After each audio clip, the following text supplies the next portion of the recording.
Crowson, what's up, dude? What's going on, man?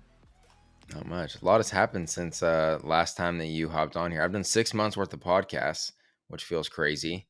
Having started last October, I believe it was, but I just finished. I just put out episode 26 last week, so that was kind of a cool little milestone. But Yeah, you're way beating bigger me. milestone, Beating me. you are engaged now, and you have a mohawk. It's Two true. huge milestones in life. Yeah, yeah. Midlife crisis, I guess. Who knows? Yep, Corvette, Mohawk, shaved his head, everything. We're living life. But talk about the engagement, dude. Tell people kind of what that looked like and what you guys did. Yeah, man. So we were in Tampa before coaching con. We brought the team down, Yep. and we were kind of tired of the St. Louis winter. So like, let's go to Florida for a few. Actually, it was like, hey, I want to go to Florida a few weeks. Let's go. She was like, okay. Yeah. I didn't tell her anything where we were going, like Tampa area. And I booked 4 Airbnbs. We stayed 4 or 5 nights in each. And we were down there for basically like 2.5 weeks.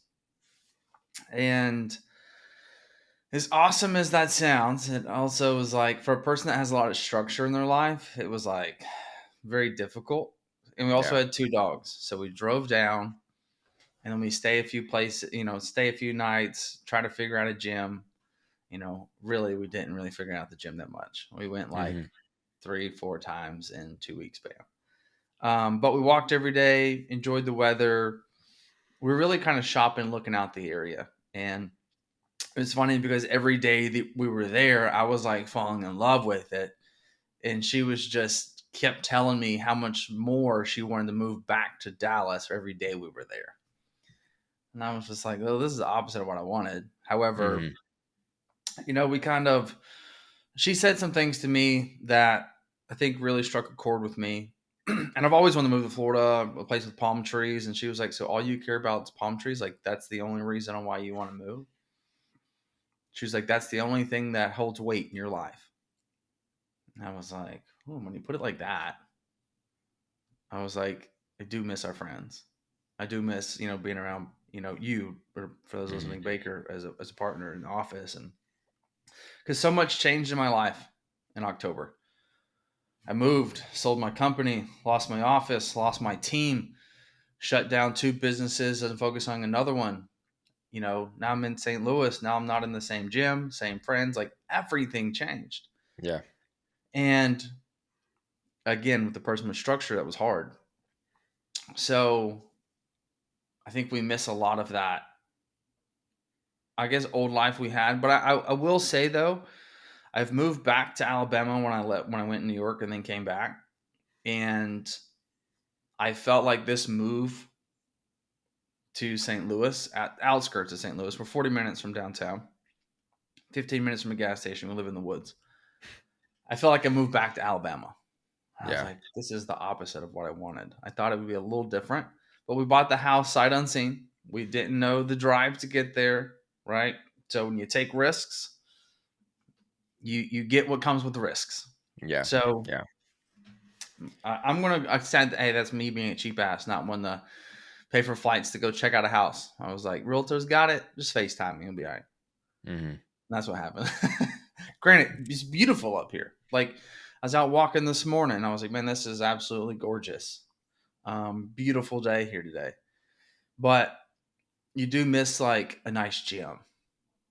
You do miss nice food. You do miss being able to like pop over and see a friend, right? Or like, hey, let's just meet up for Taco Tuesday, and it takes 10 minutes Hmm. to get there. Now it's like 35 minutes. It's like this is an adventure Yeah. to go get something basic.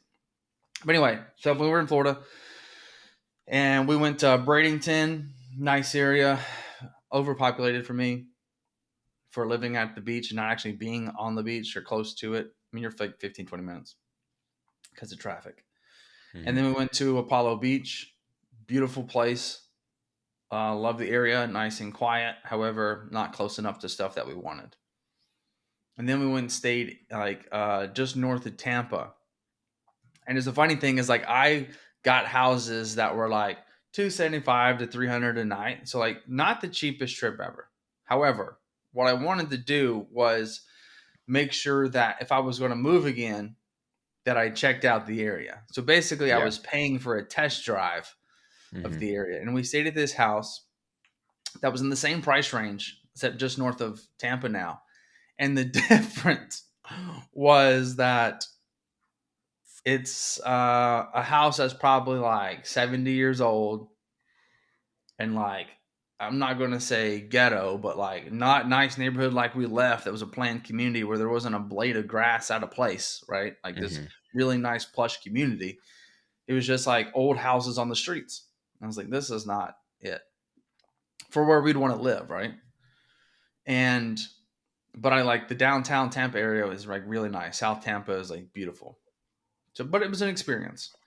But anyway, so I had brought the ring with me and something I'd planned on doing. I just didn't know how I was going to do it and try to figure it out because she's not a public person.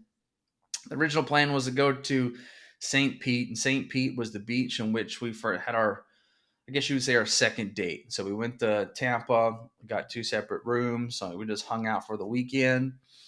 And St. Pete was like an hour and a half from Tampa due to traffic. And I was like, dude, we can't even go here Yeah. due to our time constraints and what we had planned. So she got ready for dinner early, rare occasion. All my men know that. Yeah. Women gets ready early. So she's like, let's take some photos before we go. I was like, seems like a prime time to like catch this on camera. So I get the tripod up. I set the camera in. I have it on video. Like I'm just going to like right off the bat, just like boom right into it. Well, she comes up and she was like, she always like wants to look selfie first to see how she looks, and then set it up. So she's like, "Why is it on video?" I was like, "I don't know. I just turned it on." And she's like, "Okay." So then I could she's totally like, see checks Paula it. doing this too. Yeah, totally. So she goes, she sits down. I take a few photos, and she like looks at them. She's like, "You go."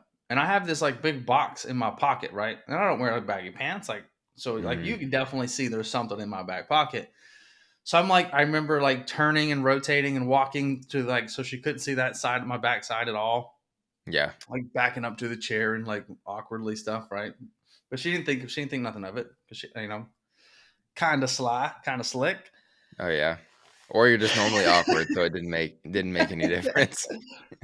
I sit down with this big box in my pocket, take a few photos, you know, and I was like, all right, your turn. Let's go. Let's like change the direction this way and see if you like it. So I set it up and I put it on video, and I zoom into it too. So it's like zoomed in on her. Rookie mistake. And then I was like, wait, I was like, hang on, let me fix your hair. So I pressed play, went over to like fix her hair, and then like got down on a knee. And I'm like halfway cut out of the video. But Hmm. that's essentially like how it happened right before dinner, which is actually what she wanted because she's not a public person. Yeah. Like we plan to elope. So like we won't have a big thing. I mean, I want to throw a big party when we get back, but that's just Yeah. me. Yeah. Because I like a good party. I like a good crowd. I like seeing people and hanging out, and like I want to celebrate the thing with all my friends and loved ones, right? Yeah. It's a big deal. So, um, anyway, so that's how it essentially happened. There for a few more days, and then we headed over to Orlando to for Coaching Con, which was also a really great event to have the team at. Yeah. So Yeah. I've talked about it a few times on here. It was awesome to get to do that for everybody and just totally get to be a part of it. But no, we're all super happy for you guys. Congratulations again. It's thanks, man. it's just awesome to see. And I remember after hearing the story, it's exactly how I would picture it playing out. So that I think it's awesome. It just shows kind of like you guys' personalities. But today I thought it'd be kind of cool if we have so many entrepreneurs that listen to the podcast, and especially there's a lot of entrepreneurs that look to you and look to me for understanding what it looks like to kind of grow their business. And so I thought that we could kind of talk about today the different phases of business, what Yeah. they feel like, kind of what we experienced building ours, and just kind of dive into it. So if that's cool with you, let's hop into it. Yeah. Yeah. So I kind of have it broken down. I have it broken down by revenue. Okay. Okay. So the sections that I have are 0 to 5K, 5 to 10, 10 to 20, 20 to 50, 50 to 70, and then 70 to 100. And I kind of stopped there because I know coffee went beyond that, but that's kind of out of my realm of where I'm at. So you can really just say Sure. 70 plus, right? Um, so let's start out 0 to 5K. What do you feel like categorizes or kind of explains that phase of business? 0 to 5 really is, in my opinion, the action steps.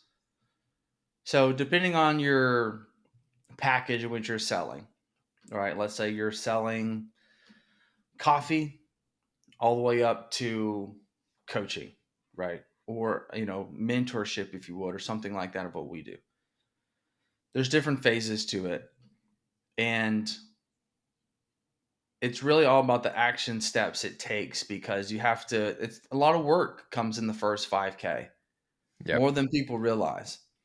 But really, it's just trial and error the most. So when you think about it like that, you're going to launch that product, you're going to launch that service, you're going to launch that coaching, and you'll get some support right off the bat. And if you've come from any type of background of sales, you can get there pretty easy. When you're fresh, it's really hard because you don't understand the sales aspect, you don't understand the lead aspect, you don't understand the marketing aspect, you don't understand the social aspect. And so it becomes difficult because typically what we do is we take the field of dreams. I'll build it and they'll come. Yep. The truth is that's not going to be the case. We have to do the outbound to begin more so than ever before.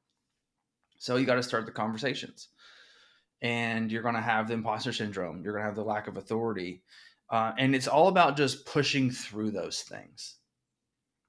And you also have to like force yourself to grow and start making money. It's just not going to happen.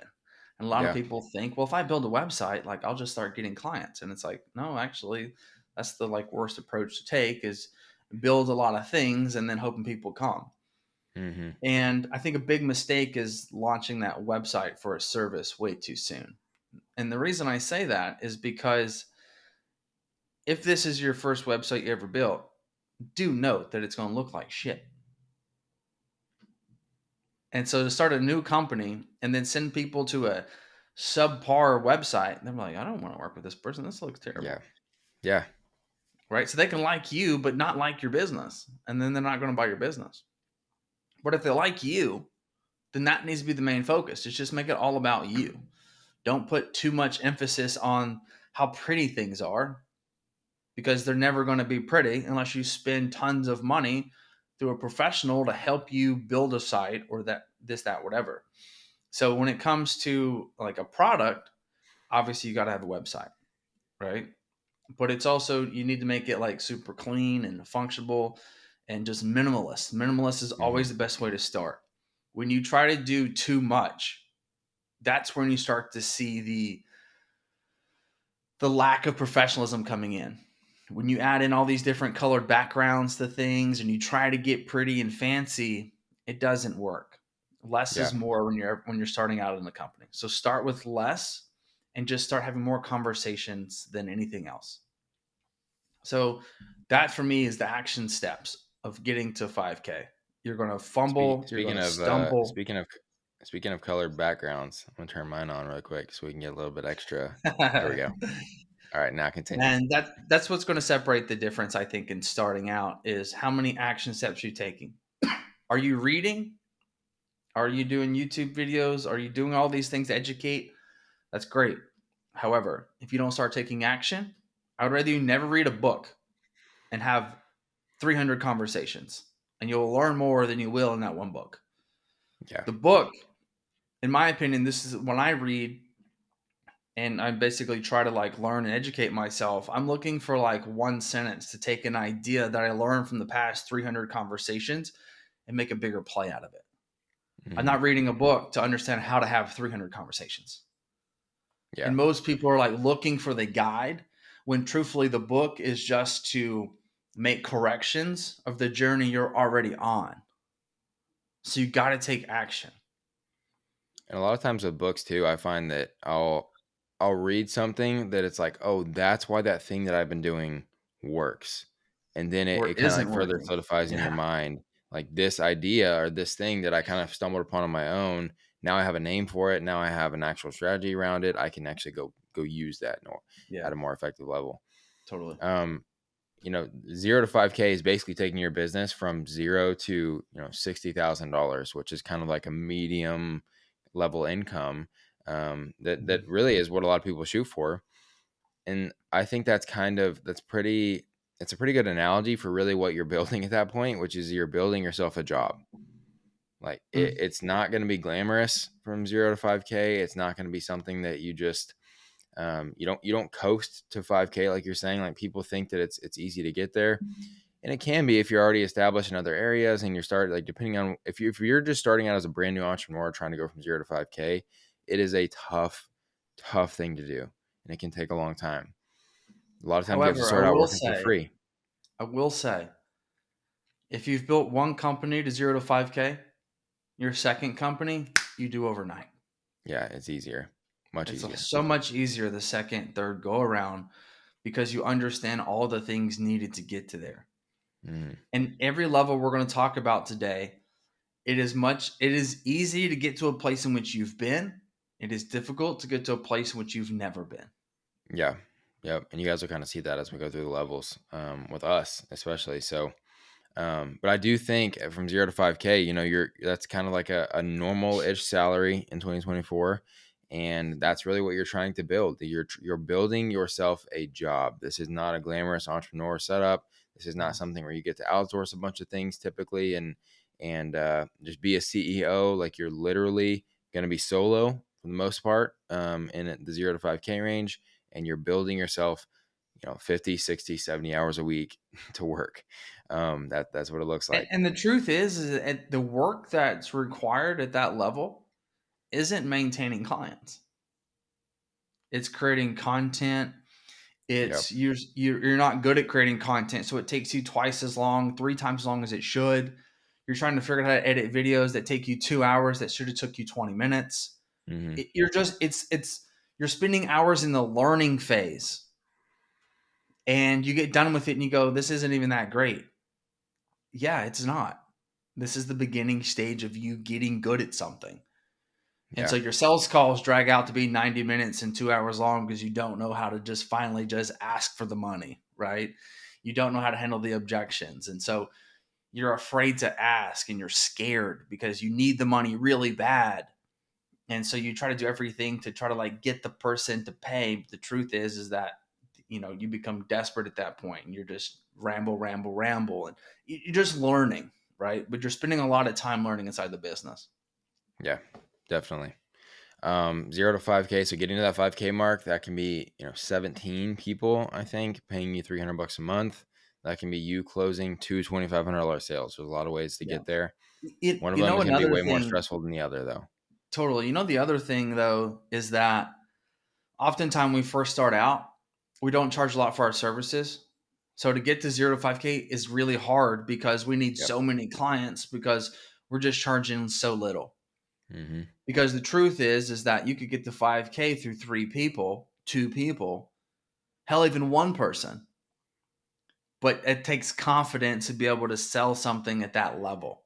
Not Yep. that I'm saying you should come out the gate with like crazy high prices. However, you need to at least meet the standard.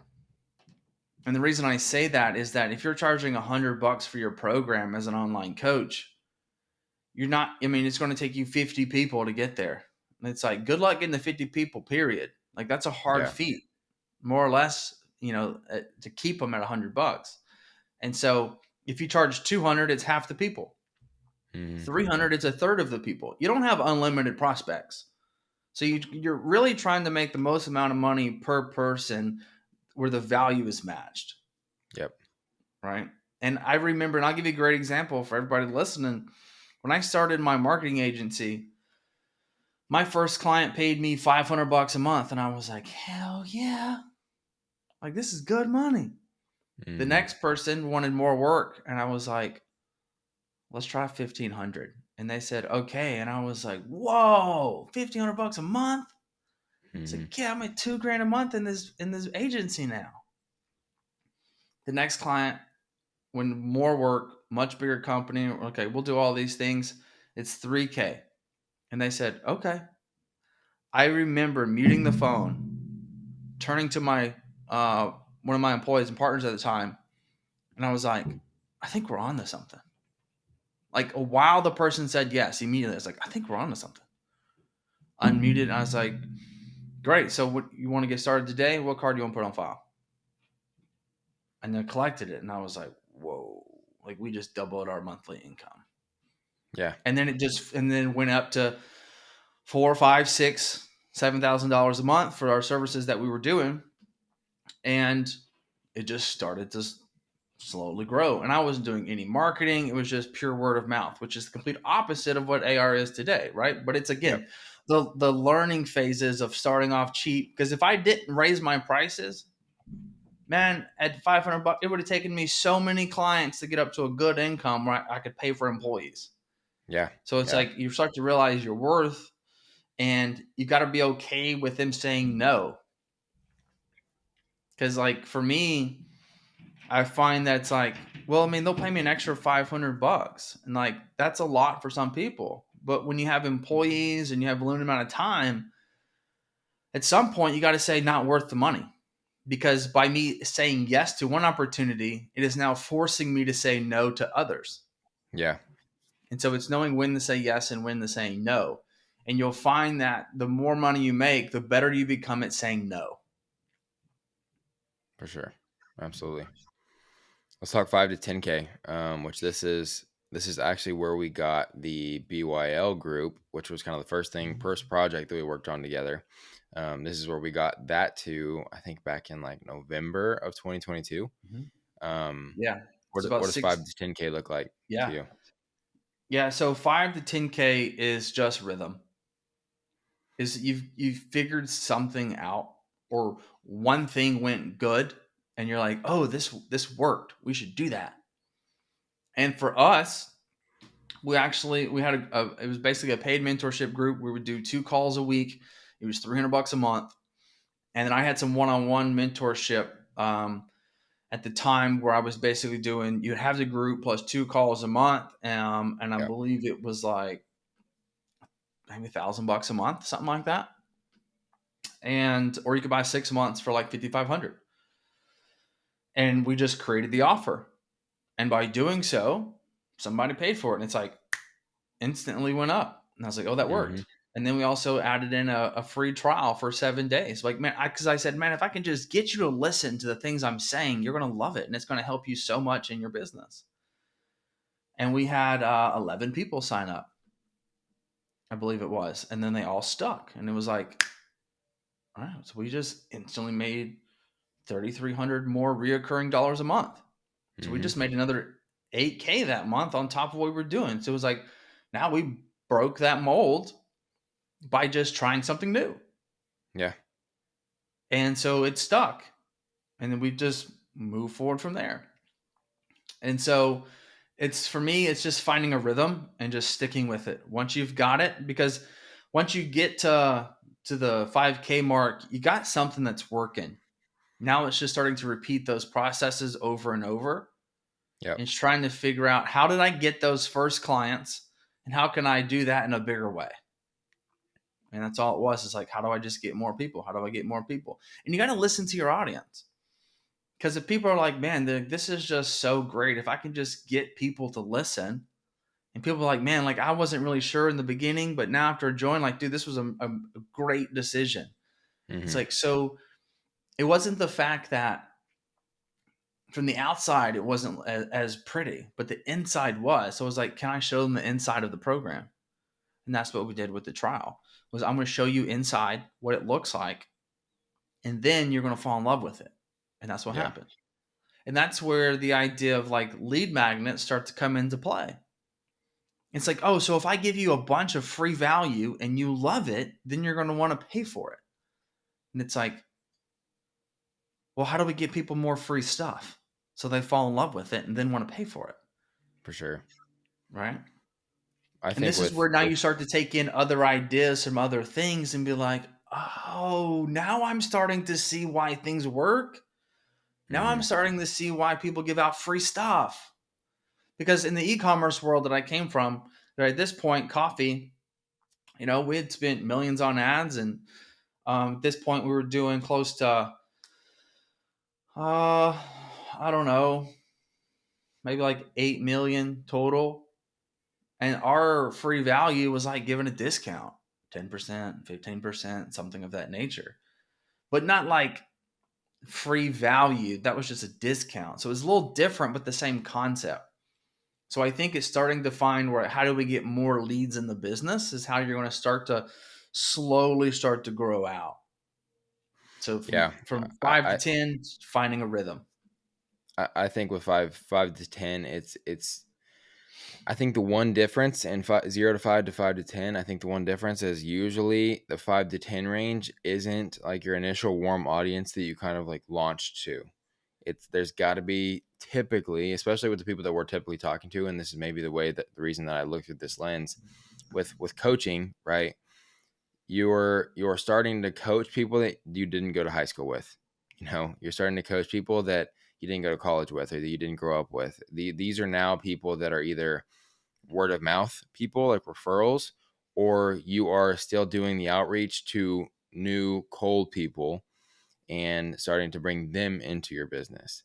Mhm. Typically, the 5K people are the people that you launch to that initially you had already built up some level of trust with, and they, after a little bit of nurture, after you reaching out, they converted.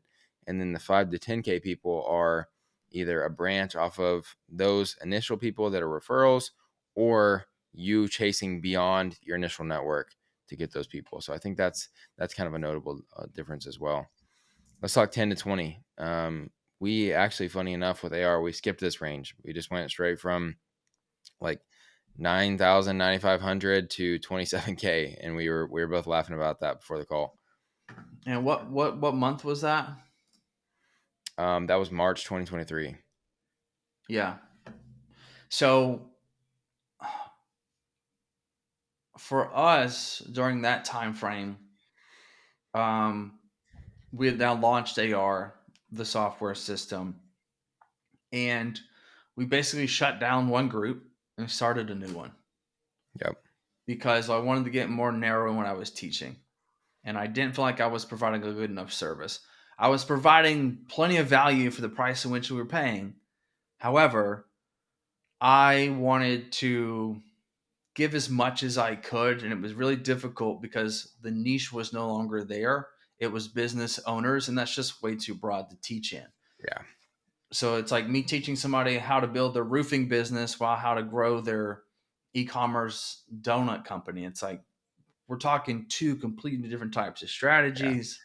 Even though the value I think was still there for the money per call, I felt like I was doing a disservice to the people because I could, like, one person, the information was irrelevant. The other person, I'd flip the script, and then that information was irrelevant to the other person. So it was just difficult. So we decided we wanted to narrow down. And why not go into fitness? Because hell, that's who we are, and that's what we love to do. Right? It's my Yep. entire background. Our marketing company worked with over 50 different fitness-based businesses. So it was like, this is what we do. You don't have to tell me what a macro is. Like, I got you. Like, you're in good hands as far as us being your marketing team. Mm-hmm. And so that's essentially what we did.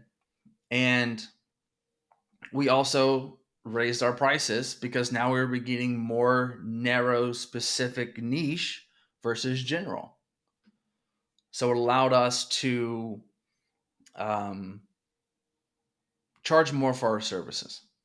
So by doing so, and we were providing something in return, right? A tool along with the strategy. Yep. So we also implemented a trial again at that point. And We had some good things happen with it. We had some bad things happen with it, but it was a learning phase, right? But it was able to kickstart us. And we also, at this point, I think we started to implement ads as well. Okay. Now, the ads come from the money in which the group was making. So basically, what that means is like, as the owner, like, did not get paid. I took the money and reinvested it. Took the money, reinvested it. And you're going to find this balance when growing a business of empire versus profit. And this, I guess I want to say I've like coined this to some degree, but even though the theory is not mine, it's when you build empire versus profit is like, are you taking all the money, investing it into growing, or are you trying to pay yourself out of the business? And that's something I've always struggled with is wanting to build a massive business, but also wanting to get paid. Mm-hmm. And it's really hard to do both. You how about this? You can't maximize the growth of the business and pay yourself at the same time. You No, you can can't. grow the You can't do business both and pay without yourself, outsiding. Yeah, but you you can't do both can't without do one outside. to the maximum capability without sacrificing the other. Yeah, If you take all the money out of the business, you'll never grow. If you put all the money into the business, you'll never get paid. So it's finding this balance that you can live with, that you enjoy the growth side of it and the paid side. However, delayed gratification always wins. I don't think I paid myself inside AR for 6 or 7 months as we continue to dump money in. And our numbers showed that because we started to hire employees, and we'll talk about that in the next phase. yeah, But you just dump more into it to get to the next level, get to the next level, get to the next level. And yeah. so I Funny think enough, I for think. Sorry. the biggest thing I think from that from 10 to 20 is depending on how fast you want to move it is now what resources are you going to start putting into play, whether that be a hire to somebody help you build out a sales system, for somebody to help you do something that you've never done before, because there's a big difference between $10,000 and $20,000 a month. It's a big Yeah, difference.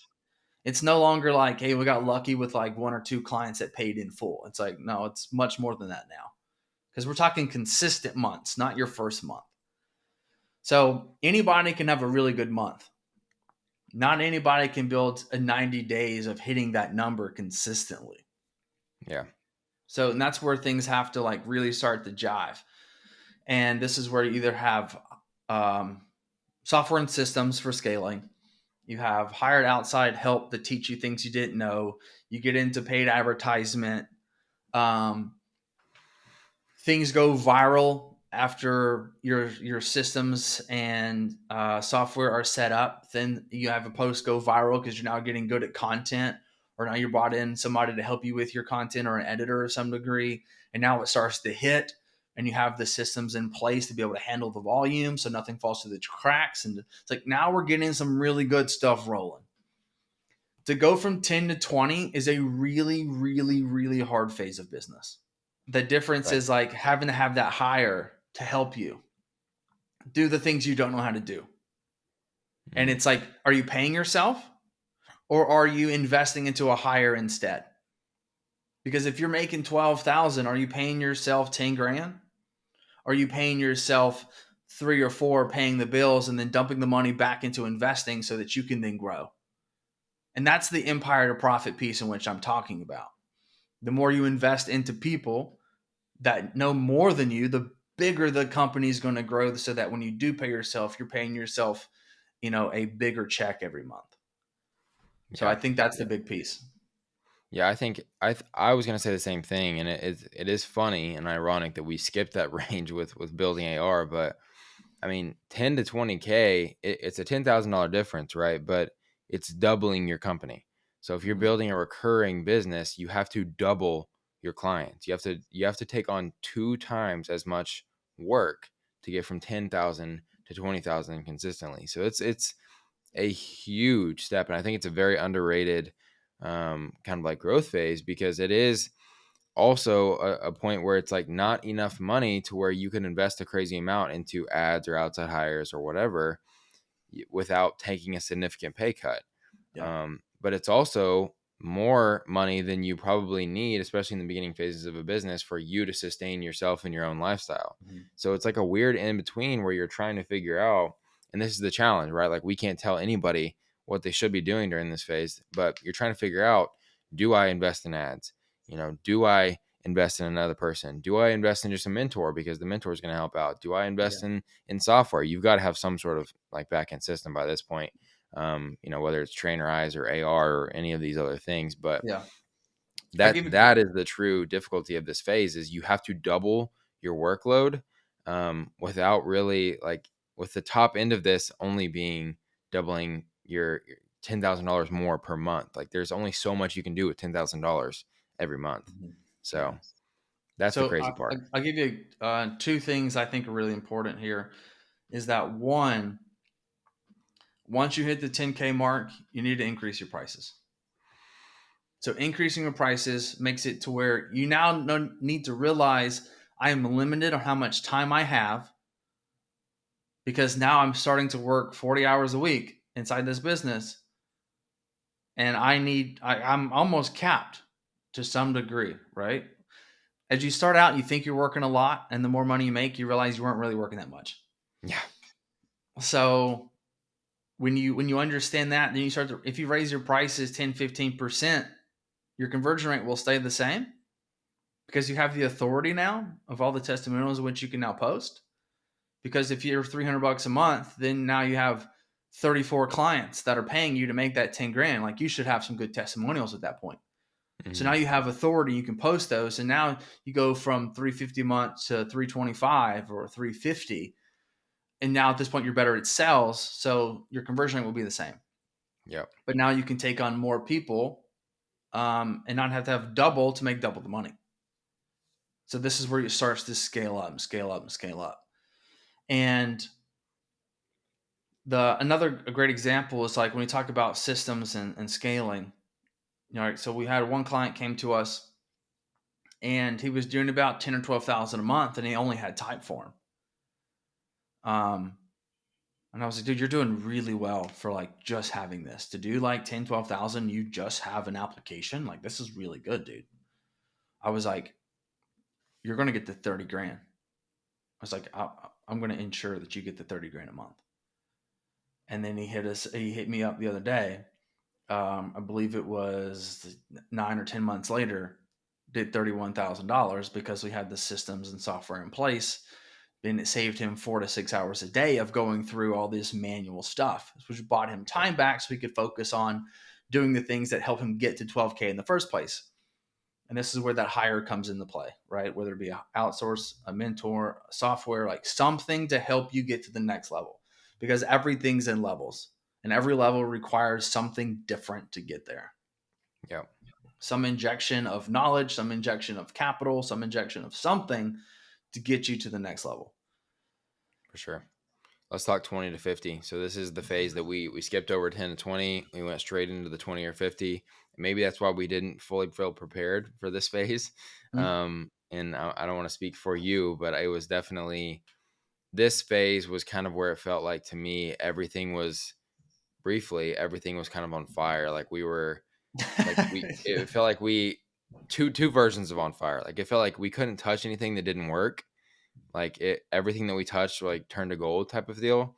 But it also felt like pure stress, anxiety, chaos every day, all the time. Like those are the two things that I Totally. kind of felt at that point.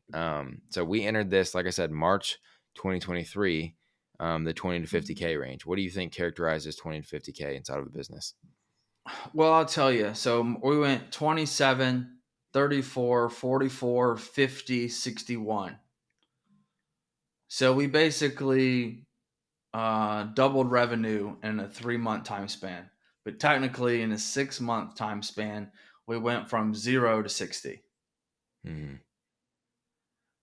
Anytime you go to 0 to 60 reoccurring, it's chaotic, Yeah. right? Especially when you're selling a more of a lower ticket item like we do, right? If If I'm selling $10,000 packages, that's 6 people. It's not hard to do. Hmm. I know I say that now. However, it's much different than managing 160 people, Yep. right? And so for us at this point, it was hiring, quality, managing conversations, and then increasing ad spend. Once you find some ads that get some traction, you're going to want to increase the budget. However, when you increase the budget, you make more money. When you make more money, you have to manage more people. So now you need more people to manage those people with the same quality in which you would give. And we didn't have the SOPs in place, as we're also still figuring this out because we're only 3 months old, 4 months Yep. old, 5 months old. And so it's not like you come into a corporate job and they're like, here's your job, here's the pamphlet of everything you got to do, here's your one task. It's like, Yeah. no, now we have like 4 people wearing 14 hats. To where Yeah. it's like, now I'm trying to run the company, but I'm also doing 6 to 8 sales calls a day. It's like, well, you can't grow a company if you're working in the company. Yeah. And that's where we And the, started to have to hire people out to help do certain things. Um, and the first and part of yeah, that phase, though, it was just you and me, really, probably until we got to around 40-ish. And I think that's why it felt so chaotic, because you were on 6 to 8 sales calls a day. I was on 6 to 8 to sometimes 10 or 12, like one-on-one calls with our clients coaching handling and fulfillment. fulfillment, Yeah. because all 100 people that we had at that point were my responsibility. It was like we had two halves of the company: acquisition and then retention, which is like AR. It's kind of funny, right? But um, you were all acquisition. It was just Mike Crowson. I was all retention. It was just Baker Shields. And so we literally would just get to talk. It was almost like we were working remote at that point, even though we were 15 feet away from each other, because I was in one office all day every day, just clicking accept on each Zoom call, like letting people into the meeting. You were in the other office doing that, and then we would text each other 15 feet away and be like, hey, we need to film another ad today, or I got to film some content, can you do 10 minutes at this time? And then we would come out, do that real quick. Dude, I got to go for a call, I got to go too. And like, it was just chaos at that point. And so Wasn't it we fun though? I had a it lot was of fun. fun. It It was was fun. fun. We were definitely gunslinging at that point. Um, but it was also, that was what, like, growing too fast, I think, was what aided to us being in chaos for the next 2 or 3 months as we still continue to grow. Because when we brought people on, I was under the impression, because I had never really hired before, that you hire somebody and then works off your plate. In reality, like, when you hire somebody, there's extra work on your plate for the first 4 to 6 weeks that you have that person, because now you have to do Yes. your current workload and train somebody else on how to do it, to be at least 50, 60, 70, 80%, if you're really lucky, 80% as effective as you. And And the that is main the reason crazy part for there, me. the main reason there is because you've never hired somebody before, so you don't have an SOP in place. And We so had when somebody none. says, how do you do this? You have to literally manually show them every single time. Hmm. And then so what did we do? I was like, hey, we need to create video internal course on how to do everything so that when somebody comes on and training, you just tell them, hey, watch all of these videos and then come back to me and ask questions. Yep. Because it's hard for us to continue the workload of 60, 70 hours a week, but also I'm going to try to train this person while they're in office 40 hours a week. And it's like, this is impossible. I can't train you and do my job at the same time. Yeah. So that's when the SOPs really come to place, and you spent your weekends filming videos on how to do things, Yeah. Yeah, right? yeah, I had to find an extra 10 or 15 hours so I could film. This is what a true onboarding looks like. I had to record, like, onboarding clients. I'd record coaching calls with them on, like, the things I'm coaching them on and what I'm telling them and why I'm telling them it. And it added a lot of extra work, but it also made it easier because we hired one person with none of those things, right? Mm-hmm. And they were, great person, great, a ton of potential and everything. They had a lot going on in their own lives. But that one didn't end up working out, and they never felt truly happy, like, working with us, because it was always just chaos that they were existing in. And that was our downfall as leaders and as owners is we never Totally. really nurtured that person. We just kind of were like, we are struggling, threw him to the wolves, right? Can you do And this? How do I do it? Figure it out. yeah, here's a It's like, YouTube video, right? And it's not even yeah, us, and it's not even our methods, and it's not even um but our next hire after that, which ended up being Miss Felicity, she had we took the time there to do it right. That's whenever we implemented the videos, the onboarding stuff. yeah. I had her watch And all of that. We did she calls also and had a checkups. foundation in marketing, which made She it did. so much easier. Hmm. Because when it comes to hiring somebody, you hire somebody that's, let's say, a good communicator, and you really like the person, you think they're a solid fit for your brand and your identity and what you're about. But if they don't know any of the skill sets, it's irrelevant, Yeah. right? Like, you're really good at selling in person. Awesome. We have an online business. Means nothing. Hmm. Right. But the vice versa, you have somebody that's amazing at marketing, and then you put them in a position to talk to people. It's like, also terrible idea. Yep. Now, for us, when you're finding an entrepreneur, like a small startup, I need somebody that's great at client relationships and great at being able to manage their own task and great at this and great at that, because that you have to wear multiple hats, Hmm. especially if you're going to bring them on as a full-time position. You can hire somebody for like part-time to help you do tasks, and you don't have to worry because they're just going to work on those maybe 1 to 2 tasks. Yeah. You bring somebody on full-time, you're probably not making enough money to only have them do 1 or 2 tasks. You'd be like, well, if I'm going to pay you this much, I need you to be able to help me grow the company, which means I need you to do multiple things, which is a really hard fit to find. Not only because, one, I need you to have multiple skill sets, but two, because I need you to be able to have the tenacity and discipline to understand there isn't much structure here and it's going to be chaotic, and you're okay with that, and you're going to still just see it through because you believe in what we got going on, Yeah. which is a hard thing to find too. Because I'll be honest, in today's day and age, man, can you just pay me for my job? That's all I want to do, is just get paid for my work. And it's like, listen, I want to pay you for your work, but I ain't paying you for your time. Hmm. Like, I will never hire somebody ever again that's just like, I'm just looking for a job. You're looking at the wrong fucking place. Yeah. This isn't a job. All right. This is something which we're trying to build and help people. You want a job? Go work at Chick-fil-A. Hmm. I'm here to serve people 24/7 and give the best service possible. And I stand by this. I have had over $3 million in service-based sales,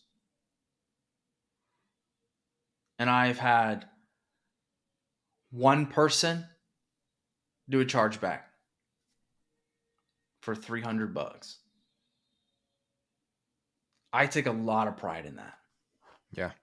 And that just goes to show, it's like, the business and service I want to provide is the best customer service that I could get. I mean, how many times we argued where I'm like, somebody says something or does something, and you're like, man, that's out of our, jurisdiction of what we're supposed to do. And I'm like, just do it.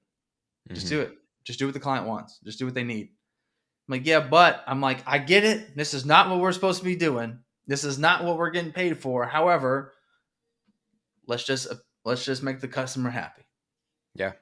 And at this point, now you're like, hey, from the business standpoint and the owner standpoint, I totally get it. I'm on board. Let's, whatever client needs, client gets, because we want to serve that client as best of our ability. Yeah. Um, but that's really hard in the beginning. Is a lot of people think like, oh, that's outside my jurisdiction of what I'm supposed to do for this person, and it's like, it is. But also, you didn't set the parameters in the beginning of saying like, this is the expectation. So if you leave any gray area, and this is a new thing when you start a company, if you leave gray area, just know that the client is going to try to do everything inside that gray area and get the most amount for their money that they're paying somebody. Yeah. So unless you say, hey man, I do not do workouts, then they're going to ask you for workouts. Hmm. right? And you're like, well, that's not what they're paying for. Yeah, but you didn't say they weren't paying for it. So their assumption is they get it. So you got to Hmm. make sure that also in this growing phase is that your product has to get very narrow on what it is you're selling. You can't say, hey, I do everything unless you charge an everything price Yeah. because you can't have somebody paying you $200 getting the same product in value of somebody that's paying you 1200. You got to get really narrow. And this is, remember what I said in the beginning, you got to start saying no more. And by setting those, expectations ahead of time, it prevents you from having to say no. So, and that's a big learning curve you're going to get as well as you start to scale. Yeah. 100%. I would say the biggest things that categorize this for me was, I mean, it's definitely going to be more chaos, but it's going to be more, you have to have typically, I mean, I don't know of any businesses doing this much that don't have employees, but you're going to have employees. You need to have SOPs in place. You need to be able to have they call them playbooks in that book Mhm. that you and I read together, Buy Back Your Time. You got to have playbooks for each position as you are hiring somebody to come in and take it away from you. So you need to film yourself doing it once. Once you film yourself doing it, you need to write out all the steps whenever you watch back that film. And then you need to also film yourself showing someone else how to do it. And once you do that, you can truly give, like, whether it's appointment setting or outreach, DM outreach, or something for a VA, or posting content or editing your content or whatever it may be. Like, then you can just take that playbook, give it to somebody, and they can roll with it, right? Yeah. So SOPs are a very important thing. Hires, strategic hires at this point, because it has to be people usually that can wear multiple hats and that are more entrepreneurial in nature, which those types of people come with their own challenges, but it is necessary, because if you have somebody that, like Mike's talking about, comes in and only wants to clock in, clock out, do only their job and nothing outside of their purview, at this point in a business, you're going to be butting heads with them a lot. Because you're going to have, like, why don't you care as much as me? And they're going to be like, why should I? It's a job. And it's just a whole thing. Yeah. That's an interesting concept too, because, I've hired a lot of people over the years throughout the different businesses. And there's a few things that I keep tabs on. When we were in person, how clean was your desk? Did you leave trash in the trash can? Did you take Hmm. out the trash? Did you walk over that piece of paper that was on the floor? Did you vacuum your spot? Did you leave a mess in the kitchen? Like, did you treat this like it was yours or did you treat it like it was mine? Because if you Yeah. treat it like it was yours, then you weren't here for the team.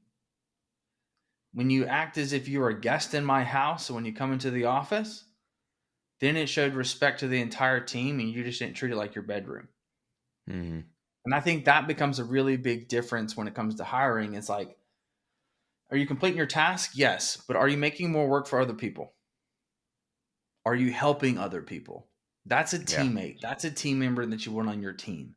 It's like, hey, I saw this. I went ahead and did it. And that makes a big, big, big difference when seeing the potential in somebody and where they want to be inside the company. It does. It absolutely does. Let's talk 50 to 70. This is where we actually entered this June 2023. So when it comes to 50 to 70, and I think this also is going to go down into that 20 to 50 range. At this point, it's just scale, right? The question you got to start to ask yourself in whatever businesses you have, how many people you're onboarding a month? Could you onboard 5 times that amount? Yeah. If the answer is no, you can't scale. And for us, that answer was no. It was no. We were doing way too much like hands-on fulfillment, didn't have good enough SOPs in place. We didn't have good enough tutorials. Everything was just so manual. So it became a little difficult. However, we worked through it as you build as you go. Um, but it's at this point, it's just scale. It's now you're measuring everything. You're measuring your KPIs.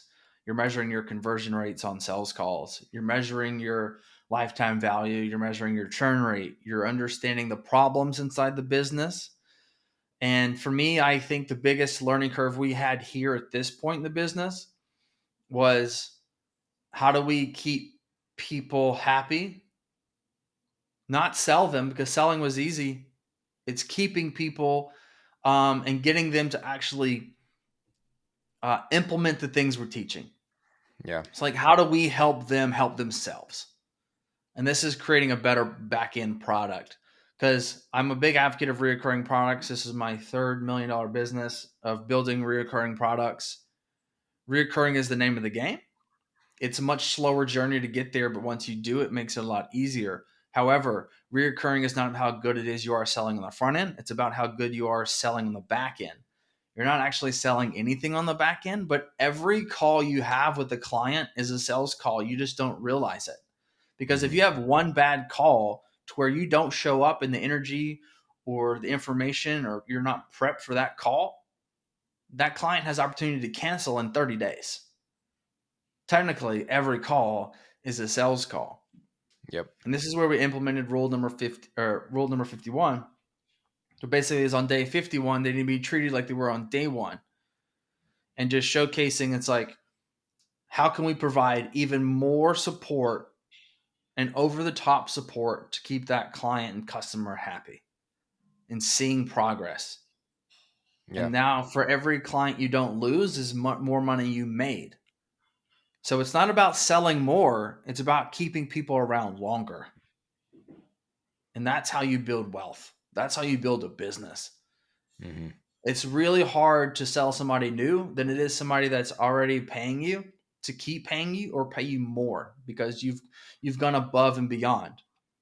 Now it ties into why I was so adamant about, like, hey, I know we didn't set the expectation, but do it anyway, because they could cancel if we don't.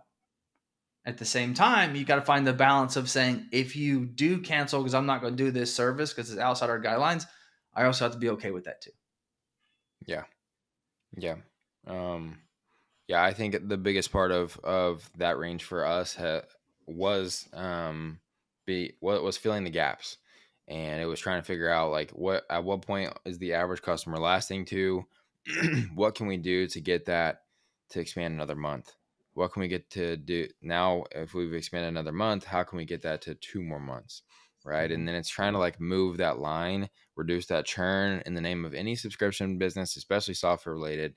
It's all about at that level of business in the 50 to 70K range, reducing churn, Yeah. because you're right that bringing people in isn't necessarily always a huge challenge. Like there's sometimes some months where it can be, but keeping people in is what can take you from the 70 to 100K plus range way easier, because we talked about how much we've lost in churn, and when you look at it, it's like, oh my, like it's a huge gut punch, right? Because every person that you lose, it's not just the 500 or $1,000 that month that you're losing. It is $6,000 over the next 6 months. Like it's $12,000 over the next year because you didn't keep that person. So that one thing that they might have been missing that we could have just figured out if we talked Yeah. to them one more time or covered it on a call or asked a question, like asked the right question, that is, we lost $12,000, right? Which Yeah. which is a huge impact to your bottom line if in any size business. People think that, it's all about how many new sales did you got. Well, look at it like this. Let's say that you gain 5 people a month and you didn't lose any of those people. And let's say you're selling something for, $500. So that's Yeah. $2,500 a month. So it goes 25, 5,000, 75, 10. Right? It really starts to compound Hmm. tremendously month over month over month by just getting like 5 people. But if you're losing 3 every month, then $1,500 is leaking out of your bucket. Well, now you got to sell 5 people to make an extra 1,000. And that is where the difference between business is made, and won and lost. Yeah. Is you got to have more coming on the front end than you do the back end. But the more you have coming on the front end, the more fulfillment you have, when you could have just done a better job of your fulfillment on the back end, and you wouldn't have to do as much work on the front end, because it costs money to get new clients. It costs a lot. It costs you more money to get a new client that does keep one. So if you're spending all your energy on the front end but zero on the back end, then all you're going to do is bleed yourself dry and burn yourself out, because you got to work 40 hours a week to get 5 new clients. However, it might take you 10 hours a week to keep 10 clients. So if I spent 30 on the front end and 10 on the back end, I'd be much better off, because I keep it and still grow on the front end. So Yeah. you can't be all on the back end or you never get any new clients. And you can't be all about the front end or you're just taking that money and spending it over. So it's trying to find a nice balance of growth and keeping them. And keeping them at this point in the game, once you get to 10K, the most important piece is keeping clients, not getting new Yeah. ones. But if you do your job, your back end of keeping those clients will bring you referrals, which will help you grow. But if you give a shit service, then you're going to get bad word of mouth. You're going to get no referrals, and then you're going to have to do paid advertisement to get all your new clients. Yeah. Which means that you're going to break even, and then you're going to lose them, and you had a wash. You made no money. Mm-hmm. And that's really important to realize. When it comes to scaling, it's not all about growth. It's about also retention. Yep. It's a huge part of it. Now, 70 to 100K, this is where we are currently at, where we've gotten ARFunnel 2. What do you feel like characterizes our current season? What challenges are we currently dealing with? Yeah, Let's get I kind of think like for synopsis of that. totally. I think for us is that we've taken a season of quality of life. You got married, I got engaged, and we are, I think, happy. I hate to use the word content, but I feel like we're falling there. And I also feel like me and you at the same time are going, I feel like we're getting a little comfortable. We need to buckle down a little bit. Like, let's get this, Yeah. let's go back into that growing phase, which is going to happen in your business. You're going to go through phases of we're highly motivated, Mm-hmm. and you're going to go through business where you're not motivated. However, discipline is what keeps those reoccurring customers coming, right? Yep. Just like your diet. Every day is not a cut day. Every Yeah. month you're not trying to lose fat. You go through phases like, man, I'm super motivated, and I go through some phases like, man, if I could just maintain this, I'll be happy and content. And then you ebb and flow. So the businesses that strike where the iron is hot are going to grow the fastest and the longest, also have the opportunity to burn themselves out. I've been doing this a long time, 35. Great examples like last night. You're like, hey, you want to jump on the pod? I was like, hey, I never really do this. I want to spend time with Paula. It's 4:30. Mm-hmm. And you're Yeah. like, yeah, man, go do it. Have fun. And versus if you asked me that 6 months ago, I'd be like, yeah, you want to do it at 7 p.m.?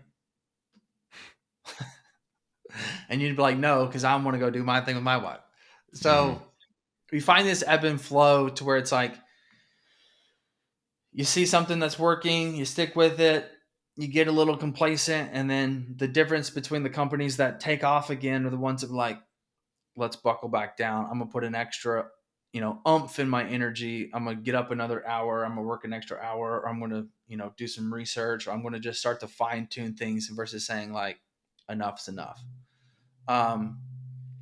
So for me, it's like now it's like back to it. The only difference between that 75 and 100 mark is really just scale of ads. That's it. Yeah. It's just fine tuning the details, because let's say you convert at a 3% of all lead magnets, right? Which is low, but let's just say it's 3%. If you can raise that to 4%, you've increased your top line revenue by 33%. You're like, what? Well, think about it. If I convert right now 3% of my audience and I went to 4%, then my conversion rate went up 33%. Mm-hmm. That's a massive difference. Think about if you went this only 6%, you just doubled your revenue, like 100% increase. That's massive. So when we look at things, I don't look at top line, I look at percentages. Can I get my opt-in rate from 20% to 25%? Because if I can increase that 5% on the opt-in, that might mean I might get 10 more book calls in the back end based on volume, which then if we were doing 20 sales calls a week and then I went to 30 sales calls a week, we've just increased our revenue by a third. So you start looking at the minor details of things. Because if that's the case, and then that works because I tweak my landing page and I tweak my ad copy, now I can spend more money in ads. So not only do I get a 5% increase on my opt-in, it also now I have more money. So now I can increase my ad spend by 25 and 30% month over month over month. And all of a sudden you go from spending 20,000 a month to 100 grand a month. Yeah. You go from spending 100 grand a month to 100 grand a day, because you get fine-tuned in the details. Those type of details are irrelevant on any phases less than 50,000 a month. And some people will say, and even myself included, even then, like I remember in the coffee over cardio world, I wasn't focused on the numbers, and we were spending $150,000, $200,000 a month in ads. Was that smart? No. But can you grow there? Yes. It's just how much money are you wasting? Mm-hmm. Because you can make $50,000 a month top line revenue and make the same profit that you did at 50 at 100,000. Because at 100,000 you need more employees, you spend more money on ads, and you have more nuance costs for, let's say, like software or Shopify or all these other things, because you have so many more transactional fees that you make the Yeah. same money. Now that boils right back down to the empire versus profit. Do you care about the top line or do you care about the bottom line, the net line revenue? And so that's something we also have to keep in consideration as well. Yeah. So Yeah. I think the biggest thing is fine tuning details on things. And this is typically not something you do on your own, because you don't know what the hell KPIs you should be looking for anyway. The truth is, if you're doing 50K and you're running ads, you've already had some help of some degree anyway. But to get to that next level, like 100 plus, that's all it is. It's nothing but the numbers, percentages. That's the only difference. Opportunities as well. So, for example, strategic partnerships, where now you're getting leads from other people and other businesses and not just you driving in all the revenue. You should be getting X amount of people from referrals every month. That should be tracked. If you don't Mm-hmm. measure it, you can't adjust it. And if you can't adjust it, you can't make changes. And so you got to start measuring things. What percentage of our sales came through referrals? What percentage of our revenue came from ads? What percentage came from organic? What came from strategic partnerships? Who on the team brought in money this month? Or Yeah. is it just one person? Like, those things really make a difference. For Like, is sure. your team fulfilling or is your team growing? Right. And that's where also finding that type of team player that you have as well. It's like, is this person helping me or are they just collecting a paycheck? Yeah.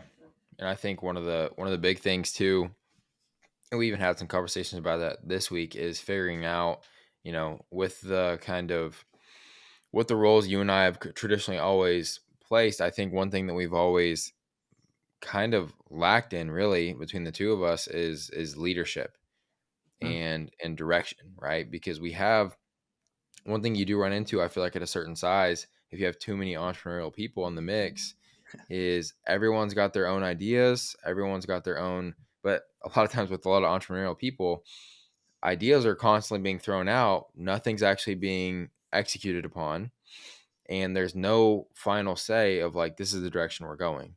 And so one of the things that I think we're trying to do is position, whether it's you or whether it's me or somebody, has to be either like the facilitator of ideas and follow through and leadership. And I think that we have to, in order to go in a unified direction as a team, that is a big part. of being at a certain scale too.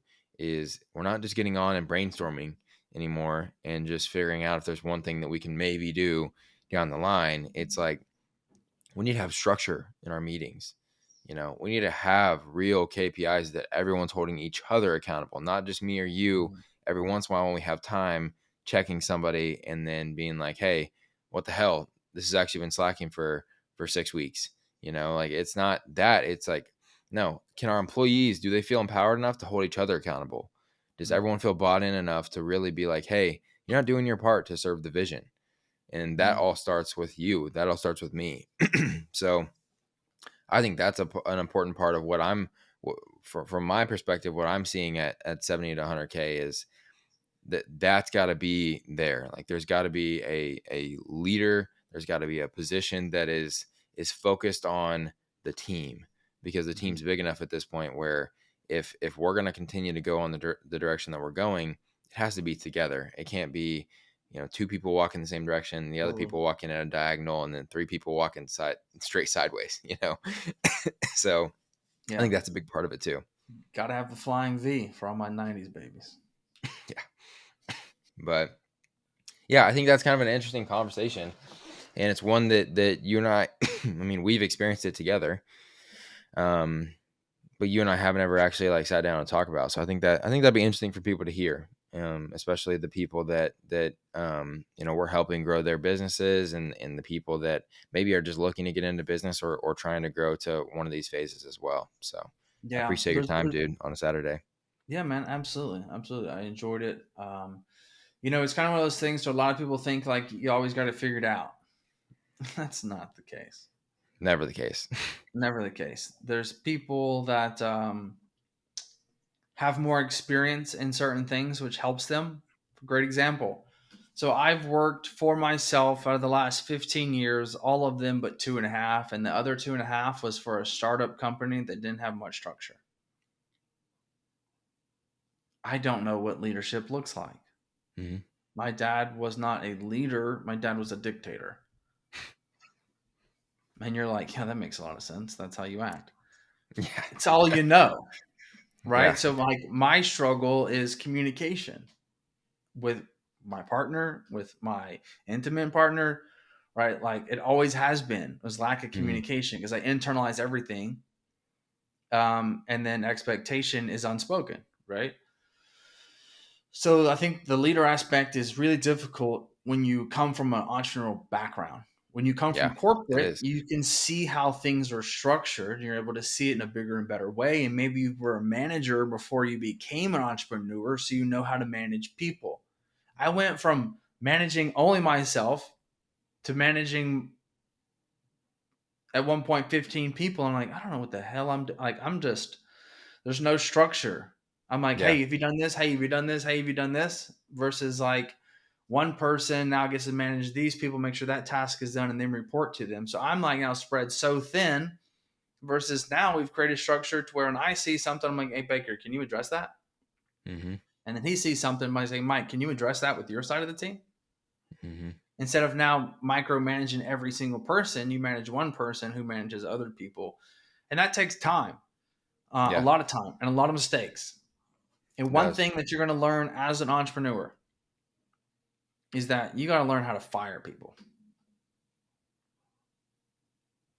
That's tough Hmm. because typically your first hire is somebody you know, and it's a friend or somebody you think would be a good fit for the business. We've had a lot of people come through, um, and coaches, and they hire somebody, and he's like, I'll give you one example. I was like, this guy, and he's like, yeah, it's a friend of mine. I was like, okay, all right, well, hopefully he does well. Turned out it was terrible. Um, all the things that he thought would happen or could have happened or just said like it's not a big deal came to be a big deal, and it hurt his company. And so he didn't hire for the reasons, he hired for the trust of a friend. But the hard thing about a friend is that they're not worried about being fired. And Yep. so like you got to set Instant that job security. precedent. Yeah. And so when somebody starts to get lackadaisical and you make adjustments, you tell somebody 3 times to do something, they still don't do it.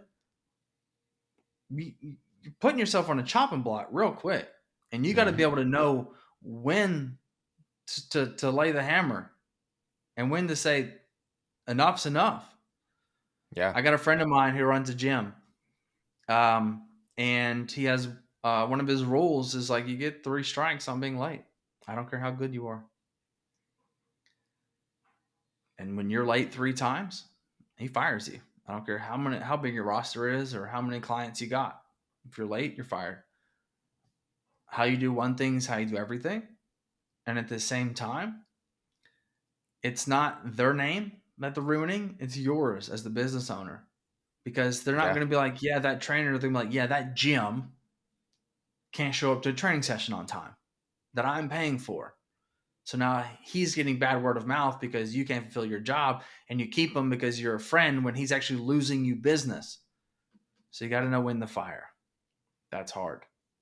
It's harder to fire Very. somebody than it is to hire somebody. That's for sure. Yeah. Way, way, way harder. Way harder. Um, but no, I think that's a helpful chat. So like I said, dude, I really appreciate you you taking the time on Saturday to hop on here and Yeah, hopefully man. provide some value. So dude, go enjoy the rest of your Saturday and excited to see what phase we're in next time we talk on here. It's gonna be a new phase. I can already tell you. I hope so. I think it will. All right, dude. Have a great rest of your All right, weekend. brother. Thanks, Peace. man. If you made it this far, thank you so much for listening to my entire episode with Mike. I hope if you're an entrepreneur that you got as much out of that talk as we were kind of intending. I think it's, if I had access to listening to all the levels of business and what to expect and what to look for, I think that would be a super helpful thing. So that was one of my goals of the podcast, is to talk to and help out the maybe earlier version of myself. So hopefully that provides some value. I know it's a little bit of a different structure from what you're typically used to, but I hope you guys enjoyed episode 27. If you don't want to miss any of the guests and things that we have planned coming up, make sure that you subscribe on YouTube or follow the show on any type of audio platform. Leave a review. I know that helps out on the audio platform. So leave a review if you get a chance. That would be very, very helpful to just hear what you guys are thinking on Spotify and Apple Music. So I really appreciate you guys more than you know. I can't wait to see you in the next episode. Hope you have a fantastic rest of your Monday. Talk to you soon.